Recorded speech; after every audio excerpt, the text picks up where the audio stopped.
तुम एक बाल्टी में पानी भर रहे हो। तुम मेहनत कर रहे हो, हर महीने पैसा कमा रहे हो, थोड़ा बचा भी रहे हो, लेकिन बाल्टी के नीचे एक छोटा सा छेद है। धीरे धीरे पानी निकल रहा है और तुम्हें लग रहा है कि सब ठीक चल रहा है।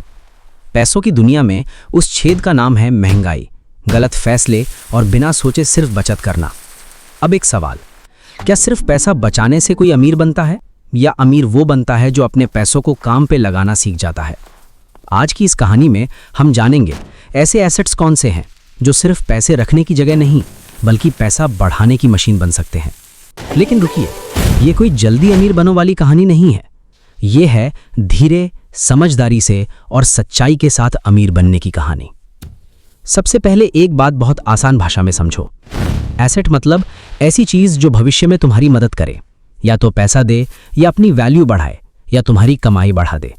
और लायबिलिटी, वो चीज जो जेब से पैसा निकालती रहे, जैसे बिना जरूरत का खर्च, दिखावे की खरीदारी, या ऐसी ईएमआई जो तुम्हें रात में भी चैन से सोने ना दे। अब यहां सबसे बड़ी गलती क्या होती है? बहुत लोग अर्निंग शुरू करते ही इन्वेस्टमेंट नहीं, शॉपिंग अपग्रेड शुरू कर देते हैं। पहले फोन अपग्रेड, फिर बाइक अपग्रेड, फिर लाइफस्टाइल अपग्रेड। लेकिन इनकम उतनी ही रहती है। ऊपर से एक और सच, भारत में मार्च 2025 की ऑफिशियल सीपीआई इन्फ्लेशन 3.34% थी और फूड इन्फ्लेशन 2.69% थी। मतलब समय के साथ चीजें महंगी होती हैं। इसलिए सिर्फ पैसा पड़ा रहने देना अक्सर इनफ नहीं होता। तो गेम क्या है? गेम ये है कि पैसा पहले सुरक्षित हो, फिर बढ़े, फिर बार बार तुम्हारे लिए काम करे। और यही जगह है जहां एसेट्स काम आते हैं। लेकिन ठहरो, एसेट्स खरीदने से पहले फाउंडेशन बनती है। पहला स्टेप इनकम, दूसरा सेविंग्स, तीसरा इमरजेंसी फंड, चौथा प्रोटेक्शन, और उसके बाद इन्वेस्टिंग। हाँ, यही लोग स्किप कर देते हैं और फिर मार्केट गिरते ही डर जाते हैं। अब सवाल आता है, कौन से एसेट्स सच में यूजफुल है? चलो बहुत आसान तरीके से समझते हैं। एक, स्किल, सबसे पहला एसेट। अगर तुम्हारे पास ऐसी स्किल है जो इनकम बढ़ा सकती है, तो तुम्हारे पास फ्यूचर की की है। Video editing, coding, sales, design, marketing, AI tools, communication. ये सिर्फ स्किल्स नहीं है, ये मनी मेकिंग टूल्स हैं। क्योंकि कैश खत्म हो सकता है, लेकिन स्किल फिर से कैश बना सकती है। याद रखो, सबसे पहले खुद को अपग्रेड करो, बाकी एसेट्स बाद में भी आएंगे। दूसरा, इमरजेंसी फंड, इनविजिबल हीरो। ये बोरिंग लगता है, लेकिन मुश्किल दिन में यही सुपर हीरो बनता है। जॉब गई, मेडिकल एक्सपेंस आया, घर में इमरजेंसी आ गई, तब शेयर मार्केट नहीं, तुम्हारा इमरजेंसी फंड तुम्हें बचाता है। ये एसेट फ्लैशी नहीं है, लेकिन स्ट्रांग है। जैसे घर की दीवार में छुपी हुई लोहे की रॉड, दिखती नहीं पर पूरी बिल्डिंग उसी पर खड़ी रहती है। तीसरा, म्यूचुअल फंड्स, बिगिनर्स के लिए आसान रास्ता। एम्फी के अनुसार म्यूचुअल फंड में बहुत सारे इन्वेस्टर्स का पैसा पूल होता है और उसे प्रोफेशनल फंड मैनेजर्स मैनेज करते हैं। मतलब अगर तुम्हें हर कंपनी खुद पिक नहीं करनी, तो ये एक प्रैक्टिकल रास्ता हो सकता है। लेकिन यहां एक जरूरी बात, म्यूचुअल फंड मैजिक नहीं है, ये पेशेंस गेम है। धीरे धीरे एसआईपी करना और टाइम को अपना काम करने देना, यही असली ट्रिक है। छोटे बीज को रोज खोद कर नहीं देखते, उसे पानी देते हैं, समय देते हैं, फिर पेड़ बनता है। चौथा, स्टॉक्स, ग्रोथ का इंजन। स्टॉक्स में ग्रोथ का चांस होता है, लेकिन इनके साथ उतार चढ़ाव भी आता है। सेबी साफ कहता है कि रिस्क को मैनेज करना है, इग्नोर नहीं। डाइवर्सिफिकेशन जरूरी है और इन्वेस्टमेंट को अपने टाइम होराइजन के हिसाब से चुनना चाहिए। मतलब जो पैसा अगले कुछ महीनों में चाहिए, उसे हाई रिस्क जगह पर मत डालो। सिंपल रूल क्या है? शॉर्ट टर्म मनी को सेफ्टी चाहिए, लॉन्ग टर्म मनी ग्रोथ ढूंढ सकता है। पांचवा, रियल एस्टेट और उसके स्मार्ट छोटे वर्जन्स, रीट्स। हर कोई प्रॉपर्टी नहीं खरीद सकता और हर प्रॉपर्टी अच्छा डील भी नहीं होती।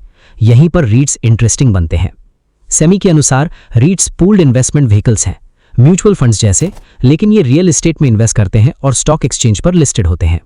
मतलब पूरी बिल्डिंग नहीं खरीद सकते, तो स्मार्ट तरीके से उसका छोटा हिस्सा ले सकते हैं। ये समझने वाली बात है कि रियल एस्टेट सिर्फ घर खरीद लो नहीं है, उसके मॉडर्न वर्जन्स भी हैं।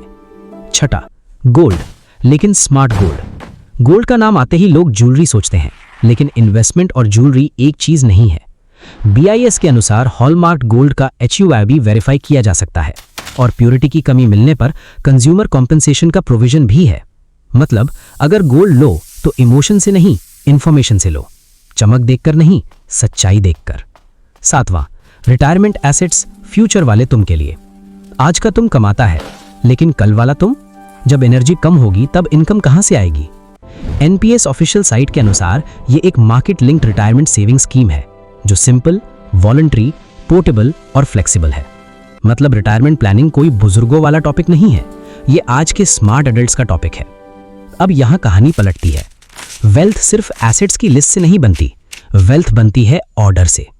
गलती क्या है?